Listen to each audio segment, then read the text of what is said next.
29 తేదీల్లో 3 రోజుల పాటు చేయడం జరుగుతూ ఉంది.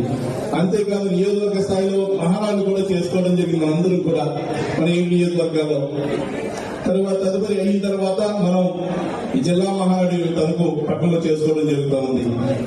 గవర్నమెంట్ నారా చంద్రబాబు నాయుడు గారికి ఎన్డీఏ కూటమి ప్రభుత్వం వచ్చిన తర్వాత మనం చూస్తా ఉన్నాం. ఎన్నో సంక్షేమ పథకాలు ముందుకు తీసుకెళ్లడం జరుగుతూ ఉంది.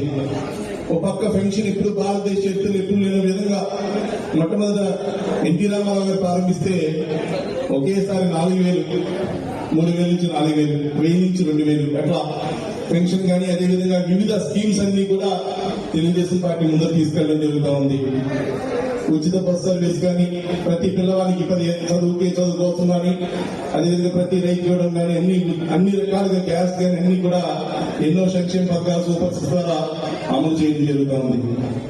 ఇవన్నీ చేయడానికి ముఖ్యంగా కార్యకర్తల యొక్క ధైర్య సాహసాలతోటి 2019-24 మధ్యలో ఎన్ని కేసులు పెట్టినా ఎవ్వరూ లెక్క చేయకుండా, ఎన్ని ఒత్తిళ్లు గురైనా వేదిక మీద పెద్దలు కానీ, మాజీ మంత్రులు కానీ, ఇన్ఛార్జీలు కానీ అందరినీ కూడా ఎంతో ఇబ్బంది పెట్టడం జరిగింది. అయినప్పటికీ కూడా పార్టీ మాకు ముఖ్యమని చెప్పి అందరూ కూడా కార్యకర్త కానించి నాయకులందరూ కూడా కష్టపడి పనిచేయడం జరిగింది.